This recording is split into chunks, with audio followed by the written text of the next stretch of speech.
Hey, what's going on, phone dogs? Bo HD here. Hope you guys are doing well. Now, the Samsung Galaxy Note 9 was launched about 2 weeks ago, and for personal reasons that I'm not going to delve too far into, I'm a little bit late to covering this phone. You can follow me on Twitter if you want to find out what I was doing. But I've been spending the last few days playing around with this phone, and I have a few things to say about it. First of all, the only two colors you can buy right now that I'm aware of are lavender purple and ocean blue. I went with the lavender purple because it's the newer color. It's light with subtle hues of pink. It might not be the most manly choice, but I don't think that matters. I think it looks pretty darn clean. Samsung even colored the aluminum frame and the S Pen a purple color. The big difference between the purple Note 9 and the blue Note 9, aside from the external color differences, is the S Pen. The blue Note 9 has a bright yellow S Pen that contrasts the color of the body, while the purple S Pen is more like the rest of the phone. Also, depending on your model, the digital ink will match the color of the pen. In my case, the ink is purple by default. I think that's a really nice touch. The build is extremely clean and sturdy. There's no flex or creaking when the phone is under stress. I like the relocated fingerprint scanner because it's easier to reach. It'd be nice if the black model was more readily available in the US, but the color choices aren't too bad. I'm guessing the Note 9 will be the last Samsung flagship to support the headphone jack, but hopefully I'll be wrong. The Bixby button is still here, but unlike the S9, you cannot disable it. You can toggle off some of the functionality, but you cannot disable the button. You also can't natively remap the button. You'll have to download a separate app like BX Actions. I'll link it down below if you want to check it out. Samsung, please issue an update to let us remap this button to whatever we like. Nobody likes to be force-fed anything, especially a half-baked digital assistant that's always going to be worse than the Google Assistant. With that said, it's impressive to consider everything that's packed inside this phone. The base model features 128 gigabytes of internal storage with support for a micro SD card, but you can opt in for 512 gigabytes of internal storage, one of the only phones to offer so much storage. Samsung also managed to pack in a 4,000 milliamp hour battery, which is significantly larger than the Note 8's battery. Like I said, I haven't used this phone enough to fully grasp the strength of the battery and several other areas of the phone, but heavy users should really be able to get a full day of usage with some juice to spare.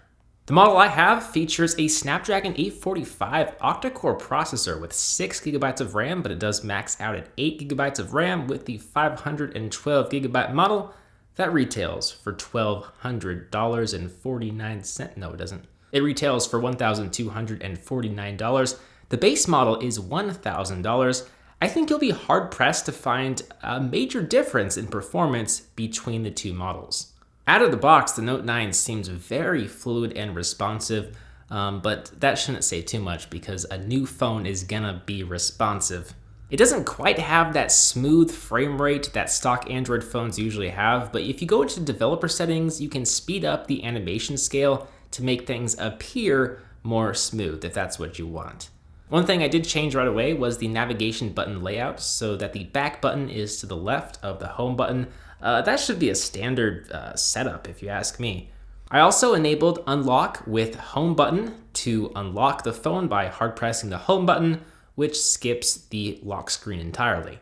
There doesn't appear to be gesture navigation support on the Note 9, at least natively, but you can hide the nav bar and go into a full screen mode to maximize your screen real estate.